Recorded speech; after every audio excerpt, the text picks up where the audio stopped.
नमस्कार मित्रों, हम बैंकिंग और फाइनेंशियल विषयों पर बात करते आ रहे हैं। आज की बात के लिए हमने विषय चुना है एनपीए यानी नॉन परफॉर्मिंग असेट्स। आपको पता है कि बैंक से जो लोन लेते हैं तो उसमें बार बार इशू आता है कि अकाउंट एनपी हो जाएगा, अकाउंट एनपी हो जाएगा। तो इसके बारे में काफ़ी जागरूकता की जरूरत है। एनपीए के लिए बैंक बहुत चिंतित रहते हैं। उसके दो कारण हैं। पहला कि जो अकाउंट एनपी हो जाता है वो बैंक के लिए इनकम जनरेट करना बंद कर देता, तो बैंक के लिए नुकसान होता है। दूसरा, जो कस्टमर है उसका सिबिल स्कोर खराब हो जाता है, तो दोनों को नुकसान है। इसीलिए बैंक बराबर इस पे ज़्यादा ध्यान देता है कि एनपीए अकाउंट नहीं होना चाहिए। बार बार फॉलोअप करता है कि प्लीज ऐसा कीजिए, वैसा कीजिए, एनपीए बचाइए। तो हम बात करेंगे आज कि एनपीए होता क्या है और इससे किस तरह बचा जा सकता है, हमें क्या सावधानी रखनी चाहिए। तो मित्रों, रिजर्व बैंक ऑफ इंडिया ने समय समय पर गाइडलाइंस जारी करता रहता है जिसमें एनपीए के बारे में जानकारी दी जाती है। एनपीए क्लासिफिकेशन के लिए जो गाइडलाइंस दी गई है उसमें 3 चीजें हैं। पहला, classification of advances into performing और नॉन परफॉर्मिंग एसेट्स। पहले उसको क्लासिफाई करेंगे, ये परफॉर्मिंग है, ये नॉन परफॉर्मिंग है। दूसरा, इनकम रिकॉग्निशन गाइडलाइंस, किस तरह से आप इनकम ले सकते हैं, कब नहीं ले सकते हैं। और तीसरा है प्रोविजनिंग गाइडलाइंस, जो एनपी हो गया उस पर प्रोविजन करना पड़ता है। तो ये 3 चीजें इस विषय पे अपन आज बात करेंगे। तो सबसे पहले हम बात करते हैं कि IRAC नॉर्म्स क्या, income recognition asset classification norms क्या है। तो सबसे पहले ये कैसे चालू हुआ, तो ये चालू हुआ इंटरनेशनल स्टैंडर्ड्स को इंडिया में अपनाने के लिए आरबीआई ने एक कमेटी गठन की थी जिसे नरसिम्हन कमेटी नाम दिया गया था।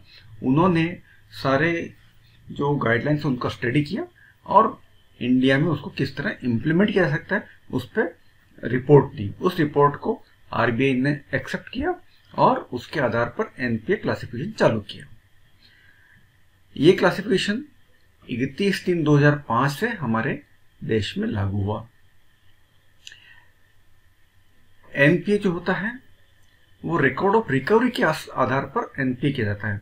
कोई दूसरे और कोई क्राइटेरिया ऐसा नहीं होता। जो आपने लोन लिया है उसमें रिकवरी समय समय पर दे रहे हैं तो वो अकाउंट एनपीए नहीं होगा, वो परफॉर्मिंग रहेगा। और यदि समय से रिकवरी नहीं आ रही है तो नॉन परफॉर्मिंग हो जाएगा। अब उसके लिए क्राइटेरिया क्या क्या है, किस तरह नॉन परफॉर्मिंग होता है। हम 3 तरह के हमारे लोन होते हैं। एक डिमांड लोन, टर्म लोन, दूसरा कैश क्रेडिट ओवरड्राफ्ट और तीसरा बिल परचेज बिल डिस्काउंटेड। तो इन तीनों के लिए अलग अलग क्राइटेरिया हम बताएंगे। सबसे पहले हम बात करते हैं लोन्स। लोन 2 तरह के होते हैं, एक डिमांड लोन होता है, एक टर्म लोन होता है। डिमांड लोन जो एक शॉर्ट पीरियड के लिए होता है और जो मांगने पर देय हो जाता है उसको डिमांड लोन कहते हैं। जनरली ये 3 साल से कम पीरियड के लिए होता है और 3 साल से ज्यादा पीरियड के लिए जो होता है उसको टर्म लोन कहते हैं। तो ये लोन जो होते हैं ये कब एनपीए होते हैं, इनके लिए एनपीए का प्रावधान ये है कि जब भी किसी लोन का इंस्टॉलमेंट या ब्याज देय होने के बाद 90 दिन तक, 90 डेज तक यदि पेमेंट नहीं किया जाता है तो उस अकाउंट को एनपीए मान लिया जाता है। 90 डेज जैसे ही पूरा हुआ यदि ड्यू रह गया तो एनपीए हो जाएगा। इस तरह दूसरा हम लेते हैं bills purchase bill discounted. Bills के आधार पर बैंक लोन देते हैं। तो बिल जब आता है तो उसका एक ड्यू डेट होता है। उस ड्यू डेट पे यदि पेमेंट नहीं होता है तो उसके बाद 90 डेज तक उसको एनपीए नहीं करते हैं, लेकिन 90 दिन होते ही उसको एनपीए कर दिया जाता है। इसी तरह हम देखते हैं एग्रीकल्चर एडवांसेज, जो खेती बाड़ी के लिए ऋण दिए जाते हैं वो मेनली फसल के आधार पर होते हैं। तो उसमें एनपीए करने का अलग क्राइटेरिया है। उसमें क्या क्राइटेरिया है, एग्रीकल्चर लोन जब देते हैं तो 2 तरह की फसल होती है, एक शॉर्ट टर्म फसल होती है, एक लॉन्ग ड्यूरेशन फसल होती है। तो शॉर्ट ड्यूरेशन फसल उसको कहते हैं जिसमें 1 साल से कम पीरियड में फसल तैयार होकर बिक जाती है, हार्वेस्टिंग हो जाती है। और जिसमें 1 साल से ज़्यादा समय लगता है उसको लॉन्ग ड्यूरेशन क्रॉप कहते हैं। तो इसके लिए क्राइटेरिया यह है कि शॉर्ट ड्यूरेशन क्रॉप जो है उसके लिए यदि ड्यू होने के बाद 2 क्रॉप सीजन के लिए पेंडिंग रहता है तो वो एनपी हो जाएगा, और लॉन्ग ड्यूरेशन क्रॉप है तो 1 क्रॉप सीजन के बाद ओवरड्यू हो जाएगा। उसमें 90 डेज का क्राइटेरिया नहीं है, उसमें क्रॉप सीजन का क्राइटेरिया है। अब वो कौन डिसाइड करेगा कि ये कब पूरा हुआ? तो हर स्टेट के SLBC state level bankers committee को ये अधिकार दिया गया है कि वो उसका पीरियड डिसाइड करे। तो स्टेट वाइज इसका पीरियड डिसाइड होता है कि हार्वेस्टिंग पीरियड तक कौन सा समय आएगा जब वो ड्यू हो जाएगा, तो उसके अनुसार इसको एनपीए किया जाता है। तो क्रॉप सीजन के ऊपर डिपेंड करता है। इसी तरह गवर्नमेंट गारंटीड अकाउंट्स होते हैं। तो गवर्नमेंट गारंटीड अकाउंट जो कि सेंट्रल गवर्नमेंट द्वारा गारंटी दिए गए हैं उनको एनपीए तब तक नहीं किया जाएगा जब तक गवर्नमेंट की गारंटी बैंक ने इन्वोक कर दी है और उसका पैसा नहीं आया है। यदि गारंटी इन्वोक कर दी, पैसा आ गया तो अकाउंट क्लोज जाता है, एनपी नहीं होता। लेकिन गारंटी इन्वोक कर दी और पैसा नहीं आया तो उसको एनपी कर दिया जाएगा। ये ओनली सेंट्रल गवर्नमेंट के लिए लागू है। स्टेट गवर्नमेंट के मामले में नॉर्मल कोर्स में अकाउंट एनपीए होता है, जैसे दूसरे अकाउंट होते हैं उसी तरह स्टेट गवर्नमेंट गारंटीड अकाउंट भी होगा। एक्सेप्शन केवल सेंट्रल गवर्नमेंट गारंटीड अकाउंट के लिए है। कोई भी अकाउंट ओवरड्यू कब होता है? जिस दिन देय तिथि होती है उस दिन यदि पेमेंट नहीं किया गया तो ओवरड्यू हो जाएगा। तो उसी जिस दिन देय तिथि होती है उस दिन से डेज काउंट किए जाते हैं। 90 डेज पूरा होगा या जो 2 क्रॉप सीजन या 1 क्रॉप सीजन पूरा होगा तब उसको एनपीए किया जाएगा। ये तो हो गया बात हमारा डिमांड लोन टर्म लोन के लिए। अब हम बात करते हैं कैश क्रेडिट ओवरड्राफ्ट के लिए। कैश क्रेडिट ओवरड्राफ्ट में कुछ अलग तरह का लोन होता है, जैसा कि आपने देखा होगा सीसी लिमिट लिया बात करते हैं। उसमें क्या होता है कि आपका एक लिमिट फिक्स कर दिया जाता है, उस लिमिट तक आप बार बार उसमें जमा करेंगे निकल आएंगे, जमा करेंगे निकालेंगे। जबकि टर्म लोन डिमांड लोन में ऐसा नहीं होता, एक बार जमा कर दिया तो वापस निकाल नहीं सकते। सीसीओडी में जमा करने के बाद वापस निकाल भी सकते हैं, तो उसको एक कैश क्रेडिट लिमिट कहते हैं। सीसीओडी एनपीए कब होता है? इसके लिए गाइडलाइंस दिया गया है कि जब भी अकाउंट आउट ऑफ ऑर्डर हो जाए। आउट ऑफ ऑर्डर का मतलब क्या है? आउट ऑफ ऑर्डर का मतलब ये बताया गया है कि यदि सीसी ओवरड्राफ्ट में बैलेंस उसकी सैंक्शनड लिमिट से कंटिन्यूसली 90 डेज तक ऊपर चलता रहे, सैंक्शन लिमिट से ऊपर चलता रहे, तो उसे आउट ऑफ ऑर्डर अकाउंट कहेंगे। दूसरा स्थिति यह हो सकता है कि लिमिट्स के तो अंदर है लेकिन उसमें पिछले 90 डेज से कोई भी क्रेडिट ट्रांजैक्शन नहीं हुआ है, या क्रेडिट ट्रांजैक्शन हुआ है लेकिन वो इतना कम है कि उस पिछले 90 डेज में जो ब्याज लगा है उतना भी नहीं है, तो उसे आउट ऑफ ऑर्डर सिचुएशन कहते हैं। तो सीसीओडी जब आउट ऑफ ऑर्डर रहता है 90 डेज तक तो उसको एनपीए क्लासिफाई कर दिया जाता है। एनपीए क्लासिफाई करने के लिए केवल रिकॉर्ड ऑफ रिकवरी देखा जाता है। उस अकाउंट में क्या सिक्योरिटी है, उसका बोरोवर का नेटवर्थ क्या है, गारंटर का नेटवर्थ क्या है, इससे कोई कंसर्न नहीं होता है। इसलिए केवल रिकॉर्ड ऑफ रिकवरी से ही अकाउंट क्लासिफाई होता है, एनपीए नॉन एनपीए। अब इशू ये आता है कि एक बोरोवर के 5-6 अकाउंट हैं, उसने अलग अलग लोन ले रखे हैं, और एक अकाउंट में उसने डिफॉल्ट कर दिया, बाकी सब बहुत अच्छे चल रहे हैं। ऐसे में क्या होगा? तो आरबीआई ने यह बताया है कि यदि किसी भी बोरोवर का एक अकाउंट यदि एनपीए हो जाता है तो उसके सारे अकाउंट एनपीए कर दिए जाने चाहिए। चाहे बाकी अकाउंट बहुत अच्छे चल रहे हैं, लेकिन एक अकाउंट में डिफॉल्ट हो गया तो उसके सारे अकाउंट डिफॉल्ट हो जाएंगे। इसलिए एनपीए क्लासिफिकेशन बोरोवर जो होता है अकाउंट वाइज नहीं होता है। इसी तरह एक इशू हो सकता है कंसोर्शियम एडवांसेज। कंसोर्शियम में क्या होता है कि 4-5 बैंक मिलकर के और किसी बोरोवर को फाइनेंस करते हैं, क्योंकि एक बैंक के बस का नहीं होता बड़े बोरोवर को फाइनेंस करना, तो 4-5 लोग मिलकर करते हैं।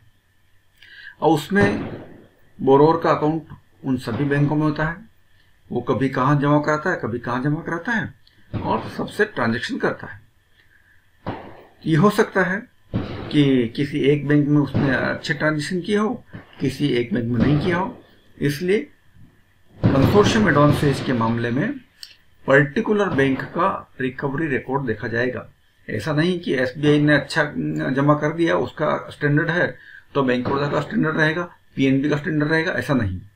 पीएनबी को अपना बैंक का रिकवरी देखना है, बीओबी को अपना रिकवरी देखना है, एसबीआई को अपना रिकवरी देखना है। इसलिए अपने अपने बैंक का रिकवरी के आधार पर उसको स्टैंडर्ड या एनपीए किया जाएगा। ये कंसोर्शियम के लिए स्पेशल गाइडलाइन रहेगी। अब हमने किसी अकाउंट को एनपीए तो कर दिया, अब उसके दुष्परिणाम क्या होते हैं। जब कोई अकाउंट एनपीए क्लासिफाई हो जाता है तो उस पर इंटरेस्ट चार्ज करना बैंक को बंद करना पड़ता है, क्योंकि जो इंटरेस्ट पहले लगाया गया है वही नहीं आ रहा, तो नया इंटरेस्ट चार्ज करने से क्या फायदा होगा। इसलिए जो अकाउंट एक बार एनपीए क्लासिफाई हो गया उस पर इंटरेस्ट चार्ज करना बंद किया जाएगा। इसमें कुछ एक्सेप्शंस हैं। जो लोन बैंक का डिपॉजिट के सामने दिए जाते हैं या एनएससी और केवी पर दिए जाते हैं या इंश्योरेंस पॉलिसीज के सामने दिया जाता है, उन अकाउंट में यदि पिछले 90 डेज में कोई क्रेडिट नहीं आया है तब भी उनमें इंटरेस्ट चार्ज किया जा सकता है, लेकिन ये ध्यान रखना है कि उसमें पर्याप्त मार्जिन होना चाहिए। जैसे आपने 10,000 का लोन दिया है और उसका वैल्यू 12,000 15,000 है तो आप उस लिमिट तक उसमें इंटरेस्ट चार्ज कर सकते हैं।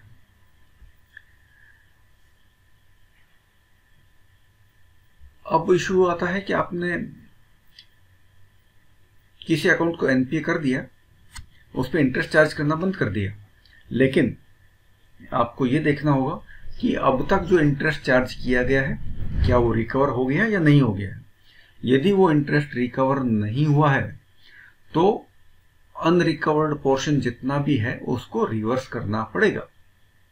उसको इनकम नहीं मान सकते क्योंकि उसका रिकवरी नहीं हुआ है। तो जो भी अनरियलाइज्ड इंटरेस्ट है उसको सारे को रिवर्स करना है। एक इशू ये आता है कि जब हम लोन लेते हैं तो कुछ बड़े लोन होते हैं जो कि कोई प्रोजेक्ट लोन होते हैं, उनमें मोरेटोरियम दिया जाता है। मोरेटोरियम क्या होता है?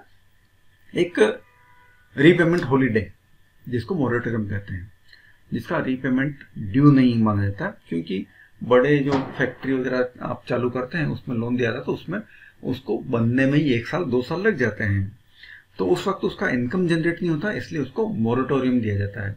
वो रीपेमेंट हॉलीडे होता है।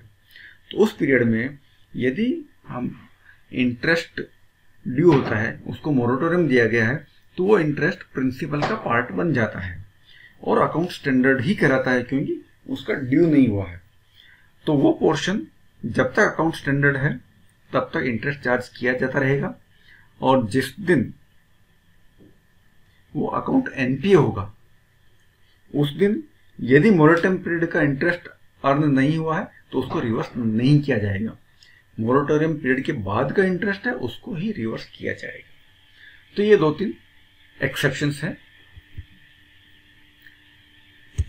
अब हम बात करते हैं एनपीए का कैटेगरीज क्या क्या है। एनपीए 3 कैटेगरी का होता है, क्योंकि जैसे जैसे समय बढ़ता है उसका कैटेगरी चेंज होता है। सबसे पहला होता है सब स्टैंडर्ड कैटेगरी। सब स्टैंडर्ड कब होता है? कोई भी अकाउंट एनपीए क्लासिफाई हो गया आज तो उसके बाद 12 महीने तक उसको सब स्टैंडर्ड कैटेगरी में रखा गया है, मतलब जो नया नया एनपीए हुआ है तो 12 महीने तक वो सब स्टैंडर्ड में रहेगा। 12 महीने के बाद भी यदि उसमें इम्प्रूवमेंट नहीं आया है तो उसको डाउटफुल मान लेंगे कि अब ये पैसा आने की संभावनाएं कम हो गई है। तो जो अकाउंट 12 महीने के लिए एनपीए रहा यानी सबस्टैंडर्ड रहा, उसके बाद भी यदि एनपीए में है तो उसको डाउटफुल कैटेगरी मान लेंगे। तीसरा कैटेगरी होता है लॉस, जिसमें बैंक मानता है कि इसके आने के कोई चांसेस नहीं है। वो अकाउंट कौन से होते हैं? वो अकाउंट वैसे हैं जहां बैंक ने स्वयं ने या बैंक की ऑडिटर्स ने या आरबीआई ने उसका इंस्पेक्शन करके उसका डिटेल जान के ये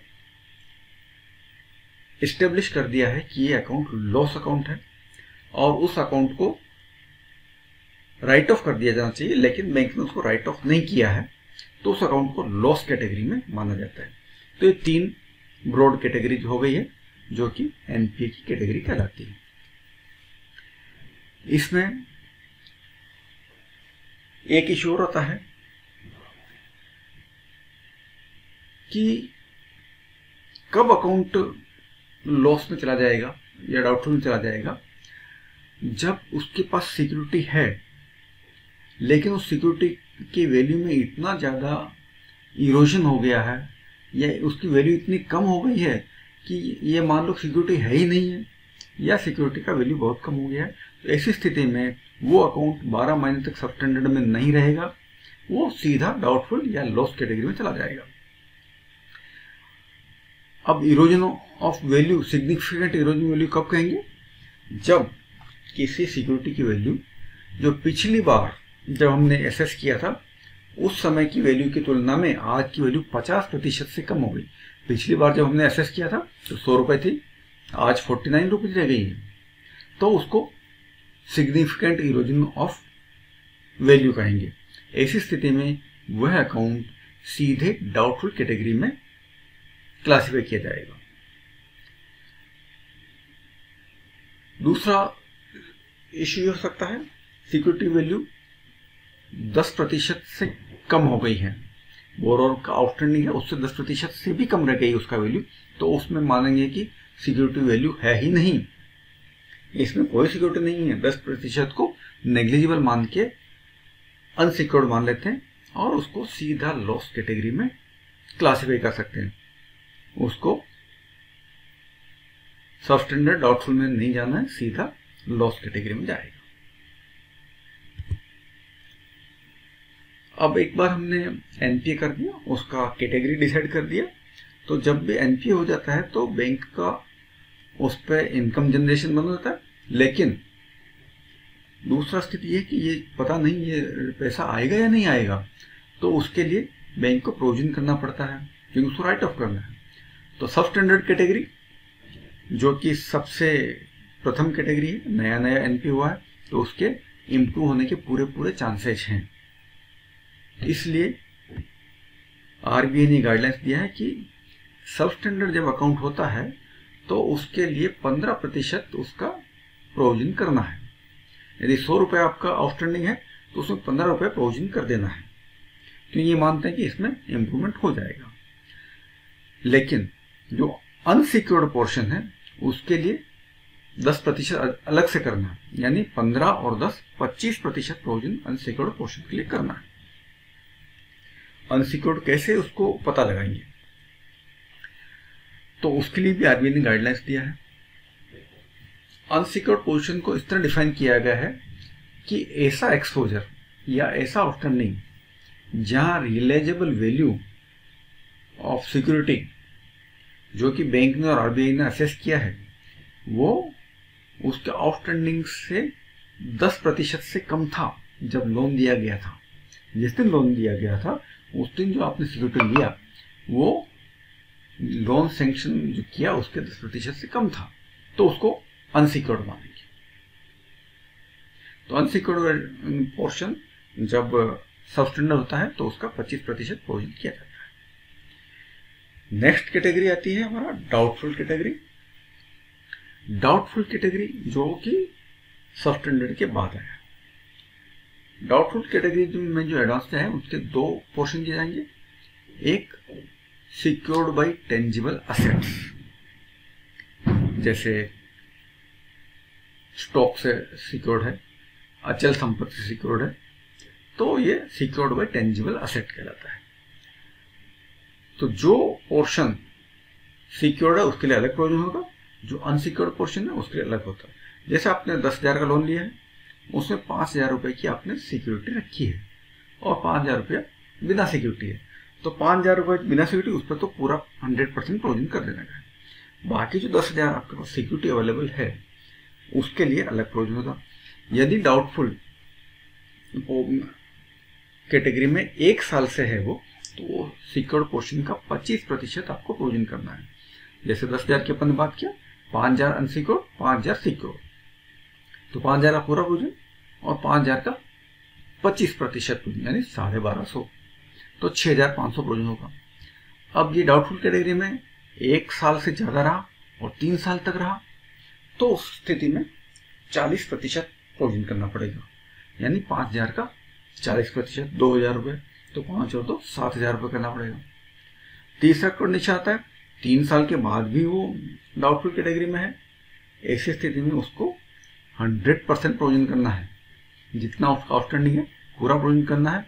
ये मान लेना है कि उसका सिक्योरिटी का रिलीजेबल वैल्यू कुछ नहीं है, उससे कुछ भी आने वाला नहीं है, इसलिए 3 साल से ज्यादा समय तक डाउटफुल में रहा तो उसका 100% प्रोविजन करना है। उसके बाद आता है लॉस कैटेगरी। लॉस कैटेगरी में जैसा हमने डिस्कस किया कि जहां सिक्योरिटी वैल्यू या तो निल है या 10% से कम है, तो उन अकाउंट को राइट ऑफ करना चाहिए, लेकिन क्योंकि बैंक ने उसको राइट ऑफ नहीं किया है इसलिए उस पर 100% प्रोविजन करना होगा। अब एक इशू ये आता है कि सिक्योरिटी वैल्यू का जब हम बात करते हैं तो सभी अलग अलग तरह से उसका वैल्यूएशन कर सकते हैं। तो सिक्योरिटी वैल्यू को सही असेस करने के लिए आरबीआई ने गाइडलाइंस दिया है कि जहां बोरोवर का आउटस्टैंडिंग बैलेंस 5 करोड़ से ऊपर है और यदि स्टॉक उसमें सिक्योरिटी रूप में दिया गया है तो स्टॉक का वैल्यूएशन एक्सटर्नल ऑडिटर से करवाना होगा और साल में 1 बार अवश्य करवाना होगा, तभी उसको कंसिडर करेंगे, अदरवाइज उसको सिक्योरिटी में कंसिडर नहीं करेंगे।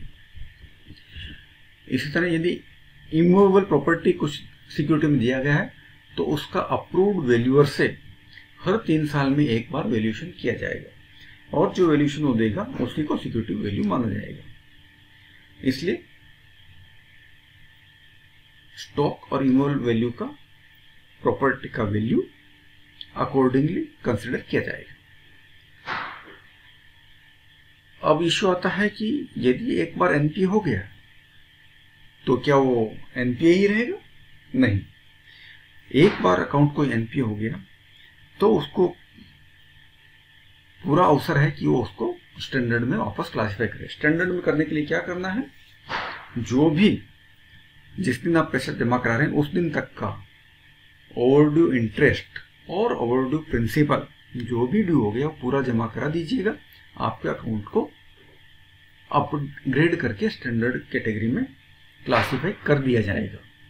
लेकिन उस दिन अगर आपके 5 अकाउंट हैं तो 5 अकाउंट का सब ओवरड्यू जमा कराना होगा, एक अकाउंट का करने से नहीं होगा। सारे अकाउंट ओवरड्यू से निकलने चाहिए तभी आपका अपग्रेड होगा। ये तो हमने बात की है एनपीए अकाउंट्स की।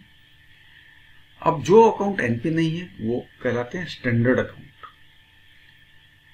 जो रेगुलर पैसे जमा करा रहे हैं जिसमें कोई डेफिशिएंसी नहीं है वो स्टैंडर्ड अकाउंट कहलाते हैं। लेकिन स्टैंडर्ड अकाउंट में भी पूरे चांस होते हैं कि कभी भी वो एनपीए में स्लिप हो सकता है। तो उसके लिए आरबीआई ने कहा है कि स्टैंडर्ड अकाउंट को भी 3 कैटेगरी में बांटा जाना चाहिए। स्टैंडर्ड कैटेगरी के अकाउंट को 3 कैटेगरी में क्लासिफाई किया जाता है जिसे स्पेशल मेंशन अकाउंट कहा जाता है। स्पेशल मेंशन अकाउंट कौन से होते हैं? SMA 0 वो अकाउंट है जिनका ओवरड्यू 30 दिन से कम है, मतलब जिसको ड्यू हुए 30 दिन से कम हुए हैं। फिर दूसरा कैटेगरी आता है SMA 1, यानी ऐसे अकाउंट जो कि ड्यू होने के बाद 30 दिन में भी पैसा उसने नहीं दिया है, और 60 दिन तक नहीं दिया है, 31 दिन से 60 दिन तक जो भी है वो SMA1 कहलाते हैं। और जो अकाउंट स्टैंडर्ड कैटेगरी में है लेकिन ड्यू होने के बाद 60 दिन तक पैसा नहीं दिया है और 61 डेज हो गए हैं, तो वो SMA2 में आता है, जो कि 90 डेज तक चलता है। 90 डेज पूरा होते ही वो अकाउंट स्टैंडर्ड से स्लीप होकर के NPA में क्लासिफाई हो जाएगा। तो ये SMA0, SMA1, SMA2 ये कैटेगरी इसलिए बनाया गया है ताकि जो संभावित NPA होने वाले हैं उनका पहले से पता लगाया जा सके और उनमें करेक्टिव स्टेप्स लिया जा सके ताकि वो उनको NPA होने से बचाया जा सके। तो ये ब्रॉडली हमने जो अकाउंट्स वो कैसे NPA होते हैं और कब होते हैं वो हमने बात किया। मैं आशा करता हूँ कि ये कंसेप्ट आप सबके एकदम क्लैरिटी आया होगा, आप सबको पता लगा होगा कि किस तरह NPA होता है, उससे बैंक को क्या लॉस है, उससे कस्टमर को क्या लॉस है और हमें NPA से बचने के लिए क्या करना है। तो यदि आपको अच्छा लगा है तो इसे लाइक कीजिए, सब्सक्राइब कीजिए और हमें और सजेशन दीजिए ताकि हम और अधिक विषयों पर आपको जानकारी बढ़ा सकें। धन्यवाद।